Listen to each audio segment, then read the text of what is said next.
용서하십시다. 주의 이름으로 사랑합니다. 할렐루야. 오늘 이렇게 특성을 이곡을 한 이유는 우리 예배 마지막 이제 축도하기 전에 찬양은 이제 올 한 해 이걸 할 겁니다. 그래서 미리 이제 들려드리는 거예요.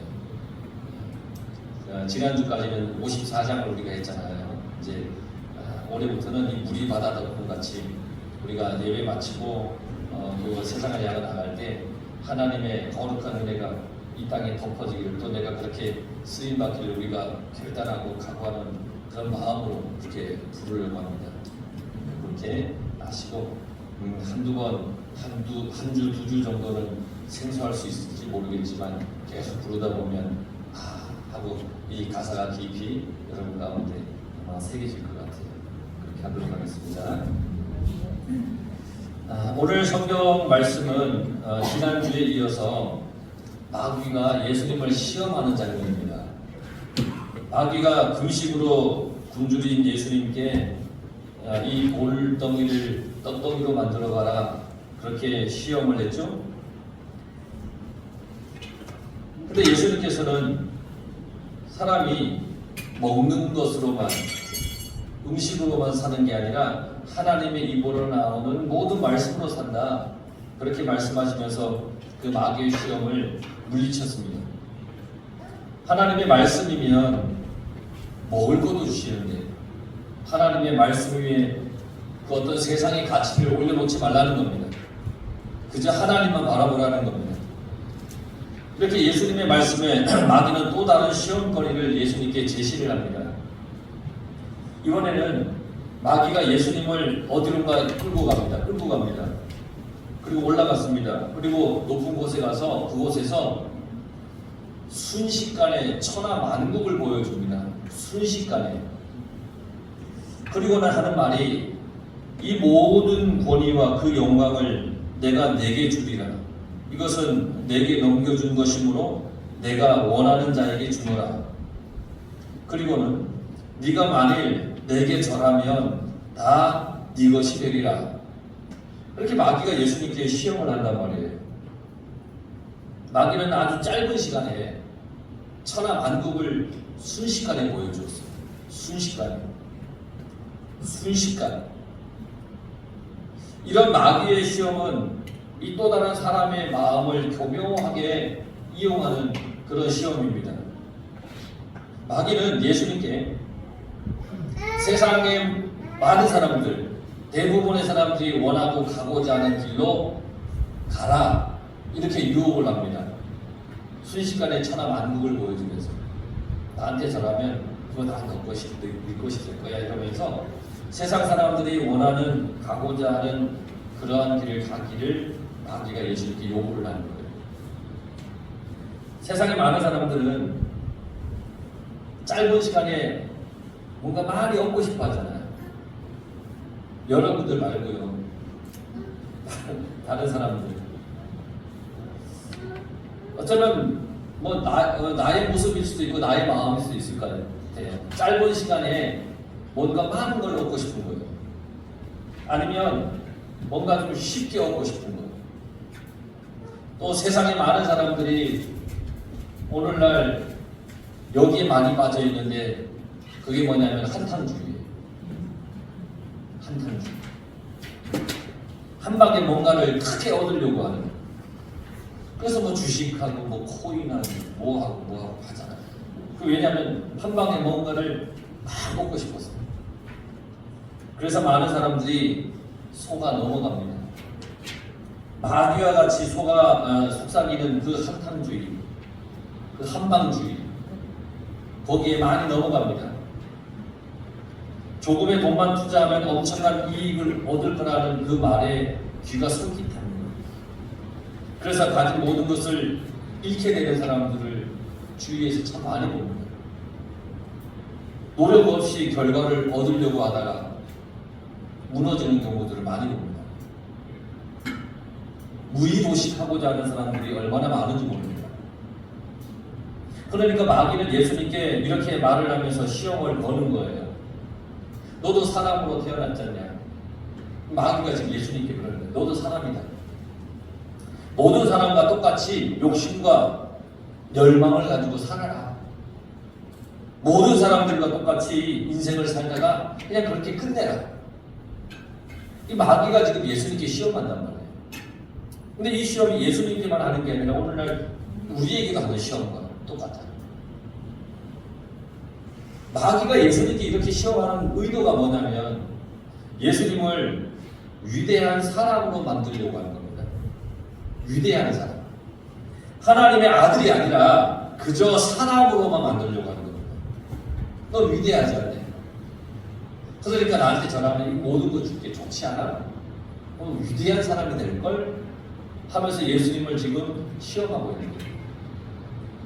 예수님의 구원의 성취, 인류의 구속을 위한 그 진실성을 다 잊어버리게 만들려고 지금 마귀가 속삭이는 겁니다. 시험하는 겁니다. 보십시오. 얼마나 멋집니까? 세상의 모든 권세를 얻는다니까 얼마나 멋집니까? 그냥 모른 척 한번 절을 하고 나면 온 천하의 권세를 가지게 된다는 거예요. 이게 오늘날 참 많은 사람들이 원하는 그런 것 아니겠습니까? 그런데 예수님께서는 이런 마귀의 시험에 결코 넘어가지 않았습니다. 왜냐하면 마귀의 이 말은 다 거짓말이기 때문입니다. 이 세상의 모든 권세는 결코 마귀의 것이 아닙니다. 이 세상의 모든 권세는 하나님의 것입니다. 하나님. 마귀는 정말 교묘한 거짓말로 우리를 속입니다. 이 세상의 모든 권세가 자기 것이 아닌데도 자기 것이냐 자기에게 머리를 숙이면 주겠다고 합니다. 사람들이 권세욕에 사로잡혀 살고 있다고 하는 것을 알고 마귀는 그 권세가 자기 것이고 자기의 주관 하에 있다고 속여서 사람들을 자기 하수인으로 만드는 겁니다. 돈을 사랑해, 권세를 사랑해, 명예를 사랑해. 그걸 사랑하면 내가 줄게. 이러면서 마귀는 우리를 그렇게 속입니다. 여러분 속에 있는 그 욕심을 이용해서 마귀는 여러분을 시험합니다. 그래서 욕심이 잉태한 즉 죄를 낳고 죄가 장성하면 사망에 이른다 그랬습니다. 욕심은 우리가 나아가야 할 목적을 상실하게 만듭니다. 이 세상의 욕심, 이 세상의 가치를 다루는 그 욕심은 내가 주님을 바라보고 저 하나님의 거룩한 나라를 향하여 가는 나의 그 목적을 잃어버리게 만듭니다. 그런데 예수님께서는 이러한 시험을 예수님을 시험하는 그 마귀에게 변함없이 하나님의 말씀으로 그 모든 시험을 물리치십니다. 주님은 주 너의 하나님께 경배하고 다만 그를 섬기라 그렇게 말씀했습니다. 마귀는 자기가 경배를 받고자 했습니다. 나한테 절해라 이게 다 줄게 그랬잖아요. 그러나 주님께서는 마귀는 결코 경배의 대상이 될 수 없다고 말씀하시는 겁니다. 너가 경배의 대상이 아니라고 말씀하십니다. 오직 하나님만이 경배의 대상이라고 그렇게 말씀하십니다. 예수님의 이 말씀은 신명기 6장 13절에 있는 말씀을 인용한 것인데 신명기 6장 13절에 보면 내 하나님 여호와를 경외하며 그를 섬기며 그의 이름으로 맹세할 것이니라 그랬습니다. 이스라엘 백성들에게 오직 하나님만 섬기고 하나님께만 경배해야 한다고 하는 강력한 말씀입니다. 경외하는 것도 하나님만, 섬기는 것도 하나님만, 내가 맹세할 대상도 하나님만, 모든 것의 중심은 오직 여호와 하나님만이라는 겁니다. 우리의 신앙의 고백도 이루어야 됩니다. 오직 여호와 하나님만 나의 경배의 대상이십니다. 그러면 우리는 하나님의 자녀로서 기쁨으로 살아갈 수가 있습니다. 사람의 진정한 행복은 욕심을 채우는 데 있는 것 아닙니다.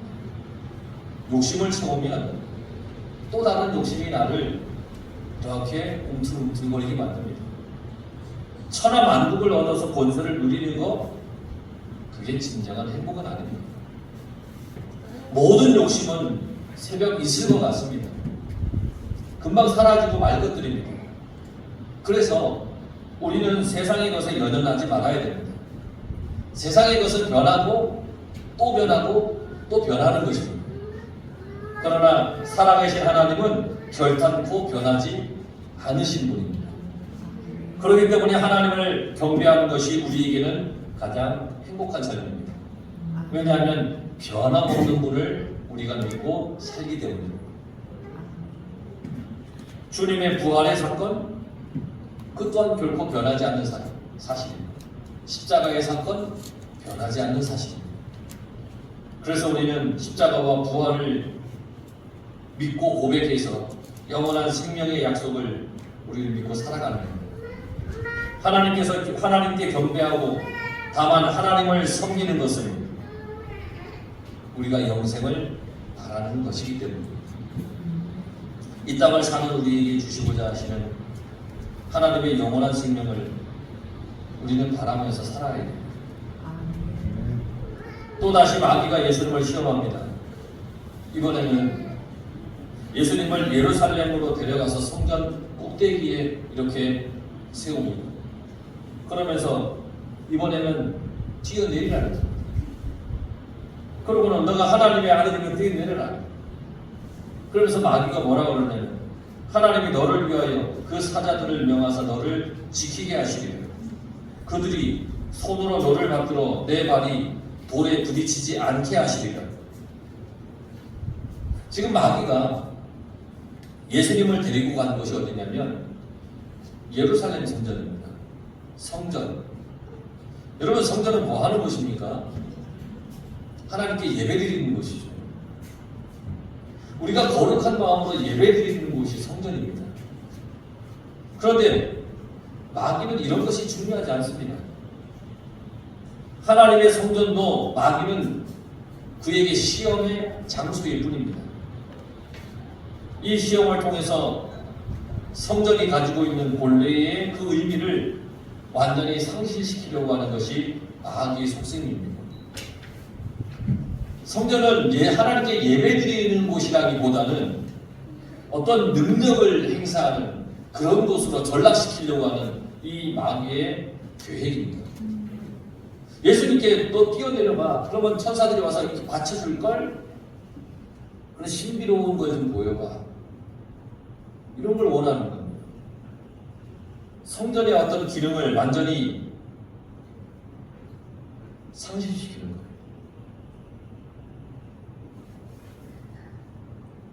그렇게 해서 하나님께 예배드리는 곳이라는 본래의 의미에서 벗어나서 그저 능력만 해라. 그런 곳으로 만들려는 게 마귀의 계획입니다. 여러분, 성전은 하나님께 예배드리는 곳입니다. 예배드리는 곳입니다. 여러분, 그 본래의 의미를 절대 잊어서는 안 됩니다. 그 예배를 드려야 하는 곳이라는 본래의 의미를 잊어버린다면 그건 우리는 사탄의 시험에 지금 깊이 들어가 있는 겁니다. 그런데 하나님의 능력을 의심하고 하나님의 능력을 보여줄 것을 요구할 때에 마귀가 예수님께 요구할 때 예수님께서 그 마귀의 오만함과 그 건방지고 교만한 그 모든 것을 꺾어버리기 위해서 한 번쯤은 보여줄 수도 있을 것 같은데 제 생각에 성경을 보면서 한 번쯤 그냥 딱 보여주고 그냥 나 코를 납작하게 해주면 얼마나 좋을까 뭐 그런 생각을 해봤는데 그런데 그건 저의 생각입니다. 예수님은 절대 그 마귀의 시험에 넘어가지 않으셨습니다. 예수님은 마귀에게 능력을 행해서 내가 하나님의 아들이다 이걸 보여주고 감히 덤벼들지 못하게 하는 것 그걸 위해 이 땅에 오신 분이 아니십니다. 예수님의 사명은 우리를 구원하는 겁니다. 인류의 죄를 구원하는 것이 예수님의 사명이었습니다. 그러니까 그 모든 예수님의 사명을 마귀는 시험을 통해서 그냥 무너뜨리려고 했던 거예요. 그 예수님께서 이 땅에 오신 그 모든 사명을 잊어버리게 만들고 싶었던 거예요. 마귀는. 하지만 주님은 그 마귀의 속셈을 다 아시잖아요. 그래서 예수님은 그 시험해오는 마귀를 향하여 이렇게 말씀하십니다. 주 너의 하나님을 시험하지 마라. 하나님께서는 능히 모든 것을 하시는 분이시니까 그저 믿고 섬겨야 할 대상이지 그분을 시험할 대상이 아니라는 겁니다. 시험한다고 하는 것은 왜 시험합니까? 불완전하니까 시험합니다. 온전하지 못하니까 시험해보는 겁니다. 뭔가 물건을 만들어서 그걸 열심히 시험해보잖아요. 이게 제대로 작동하나 안 하나. 왜 그렇게 합니까? 불완전한 거니까. 완전한 것은 시험해볼 필요가 없습니다. 완전한데 왜 시험합니까? 그러니까 하나님을 시험한다고 하는 것은 하나님이 불완전해 보여서 온전하지 않다라고 여기기 때문에 시험하는 겁니다. 그런데 우리가 믿는 하나님은 완전한 분이십니다. 온전한 분이십니다. 모든 것을 만드셨고 모든 것을 이끌어 가시는 분입니다. 우리에게 영생을 주시는 분입니다. 그리고 우리의 죄를 용서해 주신 분입니다. 완전하지 못한 분이 죄를 용서할 수 없습니다. 그러나 하나님은 완전한 분이시기 때문에 우리의 모든 죄를 용서해 주시는 분이십니다. 그런데 우리는 자주 하나님을 시험하려고 합니다. 이스라엘 백성들이 출애굽을 하고 나서 르비딤이라고 하는 광야에 이렇게 도착을 합니다. 거기서 장막을 칩니다. 머무릅니다. 그때 그들에게 마실 물이 없자 온갖 불평을 합니다. 하지만 하나님께서는 모세에게 명령을 해서 호렙산에 있는 바위를 향하여 지팡이로 치게 합니다. 그리고 그들에게 물을 주십니다. 이스라엘 백성들은 만나를 주신 하나님을 만났으면서도 여전히 하나님을 시험하는 잘못을 저지르며 살았습니다. 매일같이 만나를 주셨습니다. 먹을 걸 주셨습니다. 그런데 또 하나님을 시험하는 겁니다. 못 믿는 겁니다. 왜 우리를 이 광야에 나와서 죽게 만드느냐고 불평을 합니다. 그래서 모세는 신명기 6장 16절에 너희가 마사에서 시험한 것 같이 너희의 하나님 여호와를 시험하지 말고 라고 얘기를 하면서 하나님을 시험하지 말 것을 경고합니다. 시험하지 마라. 물이 없으면 하나님 물이 없습니다. 주십시오 해야지. 왜 물이 없다 불평하고 왜 우리를 죽이려고 광야에 데리고 나오느냐 하고 하나님을 시험하지 말라는 겁니다. 우리도 그렇지 않습니까? 뭔가 잘 되면 하나님께서 살아 계신다고 믿는데 뭔가 어려움이 있거나 잘 되지 않으면 정말 하나님이 계신가? 그런 의문의 의심의 마음을 가질 때가 얼마나 많습니까? 하지만 하나님께서는 모든 일을 협력하여 선을 이루신다고 했습니다. 그러니까 무슨 일을 만나더라도 그저 감사하면 하나님을 시험하는 잘못을 저지르지 않을 수 있다는 겁니다. 맞아, 이 일도 하나님께서 내 인생에 다 합력해서 선을 이루어 가시지 하는 믿음으로 모든 일을 바라보면 그리고 감사하는 마음을 가지면 하나님을 시험하는 잘못을 저지르지 않을 수 있다는 겁니다. 의심이 바로 시험하는 겁니다. 하나님을 시험하여서 뭔가를 얻으려고 하지 마십시오. 특히 우리가 기도할 때에 여러분 어떻게 기도하십니까? 기도 내용 중에 하나님께서 살아계시다면 하나님이 살아계신다면 이렇게 기도하는 경우가 혹시 있지 않습니까? 여러분 아니 하나님이 살아계시지 죽어 계십니까? 하나님 살아계시다면 이 말은 살아계심을 온전히 믿지 못하는 마음 아닙니까? 하나님 살아계신다면 살아계신지 믿으면서 왜 살아계신다면 라고 합니까? 또 다른 이 기도문에는 또 다른 의미로 하나님을 시험하는 겁니다. 살아계시다면 이거 해주십시오. 그러면 안 해주시면 그 기도를 안 들어주시면 내가 하나님이 죽었다고 여겨야 되는 겁니까? 아니잖아요. 여러분, 우리는 하나님은 우리의 시험의 대상이 아니라 믿음의 대상입니다. 우리가 온전한 마음으로 믿어야 할 분이 하나님입니다. 그래서 여러분들의 생각과 마음에 혹여나 내가 과연 영생에 이룰 수 있을까? 영생을 얻을 수 있을까? 라고 생각하면 하나님을 시험하는 겁니다. 왜냐하면 하나님께서는 여러분들을 구원하시겠다고 약속하셨잖아요. 그러니까 내가 하나님을 믿으니 영생을 얻습니다 라고 하는 그런 믿음으로 하나님을 바라보시길 간절히 바랍니다. 신앙에 있어서 부정적 의문형이 있습니다. 그건 불신앙입니다. 그러므로 의문을 품지 말고 온전히 믿는 믿음으로 살아가십시오. 예수님께서 부활하셨음을 온전히 믿으십시오. 예수님이 나를 위해 십자가에 달리심을 온전히 믿으십시오. 그래서 나의 죄를 용서해 주시고 나에게 영원한 생명을 주시는 그 주심을 온전히 믿고 살아가십시오. 하나님만이 나에게 영원한 생명을 주시는 분임을 믿으며 살아가시기 바랍니다. 이 한 해, 2025년 이 한 해를 우리가 살아갈 때에도 끊임없이 예수님을 시험했듯이 마귀는 우리를 시험하는 겁니다. 그러나 여러분, 그 시험에 빠지지 않도록 오직 하나님의 말씀만 붙잡고 살아가시기 바랍니다. 예수님이 하나님의 말씀으로 마귀의 시험을 물리쳤듯이 우리도 하나님의 말씀으로 내게 오는 모든 사탄의 유혹과 시험을 이겨내야 된다는 거예요. 그러므로 우리는 하나님만 섬기고 하나님만 경배하고 하나님만 믿으며 살아야 되는 겁니다. 이것이 우리 신앙인들이 가져야 할 자세인 겁니다. 2025년을 하나님만 믿고 하나님만 의지하고 살아가시기 바랍니다. 마귀 시험 듣지 말고 믿음 잘 지켜서 그렇게 여러분들이 잘 살아서 2025년 마지막 날이 올 때 내가 올 한 해 정말 하나님 잘 믿고 하나님만 의지하고 믿음으로 잘 살았다. 여러 가지 시험거리가 있었지만 내가 말씀으로 잘 이겼다. 그러한 고백과 그러한 은혜가 여러분 삶에 넘쳐나기를 간절히 축원합니다. 기도하겠습니다.